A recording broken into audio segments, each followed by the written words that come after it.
ইতিহাস গড়ে দিলেন মাননীয় মুখ্যমন্ত্রী মমতা বন্দ্যোপাধ্যায়। মাননীয় মুখ্যমন্ত্রী নিজে দাঁড়িয়ে সওয়াল করে প্রথম দফাতেই নৈতিক জয়টা ছিনিয়ে নিয়ে এসছেন বাংলার মানুষের স্বার্থে। এখন উত্তর দেওয়ার সময় খুঁজছে নির্বাচন কমিশন।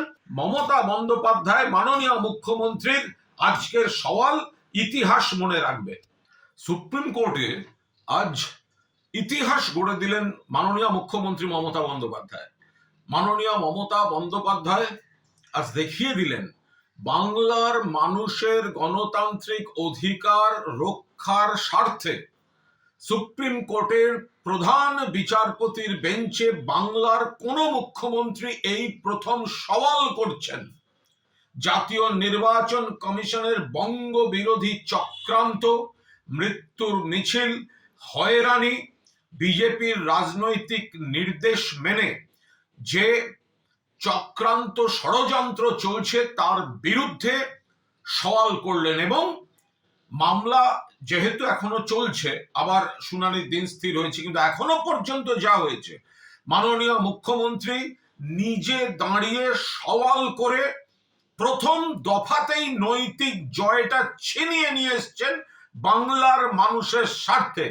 সুপ্রিম কোর্ট অনুভব করেছে যে লজিক্যাল ডিসক্রিপেন্সির নাম করে অত্যাচার হচ্ছে, নোটিশ ইস্যু হয়েছে, এই মাইক্রো অবজারভার কিভাবে অ্যাভয়েড করা যায় তার পথ খোঁজা শুরু হয়েছে। এবং নির্বাচন কমিশন আজ কার্যত মমতা বন্দ্যোপাধ্যায় ঝড়ের মুখে লেজে গোবরে হয়েছে। এবং প্রধান বিচারপতি মহামান্য সুপ্রিম কোর্টের তিনি যেভাবে নির্বাচন কমিশনকেও যে পর্যবেক্ষণ এবং নির্দেশ দিয়েছেন তা কার্যত মমতা বন্দ্যোপাধ্যায় এবং তৃণমূল কংগ্রেস বা রাজ্য সরকার যা যা অভিযোগ তুলেছেন সেগুলিতে মান্যতা দিয়েছে সুপ্রিম কোর্ট। এর আগে একবার মান্যতা দিয়েছিল।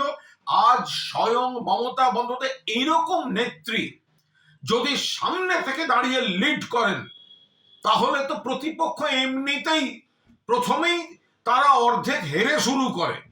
যা যা বলেছিলেন মমতা বন্দ্যোপাধ্যায়, যে পয়েন্টে মমতা বন্দ্যোপাধ্যায়ের পৃষ্ঠপোষকতায়, নির্দেশে, পরিকল্পনায় আমাদের আইনজীবীরা সেগুলো বলেছেন এবং তাতে নতুন পয়েন্ট যোগ করে একেবারে ব্যাখ্যা করে বিচারপতিদের সেগুলো বুঝিয়ে দিয়েছেন মমতা বন্দ্যোপাধ্যায়। ফলে যে সমস্যাগুলো নির্বাচন কমিশন তৈরি করছে সেগুলো যাতে না হয় সুপ্রিম কোর্ট হস্তক্ষেপ করলো, মমতা বন্দ্যোপাধ্যায়ের তোলা যুক্তিতে মান্যতা দিল এবং এখন উত্তর দেওয়ার সময় খুঁজছে নির্বাচন কমিশন।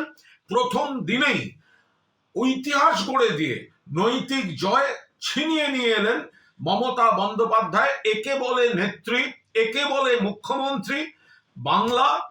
বাংলার মানুষের অধিকার অটুট রাখার স্বার্থে, রক্ষা করার স্বার্থে আজ সুপ্রিম কোর্টে প্রধান বিচারপতির এজলাসে মমতা বন্দ্যোপাধ্যায় মাননীয় মুখ্যমন্ত্রীর আজকের সওয়াল ইতিহাস মনে রাখবে।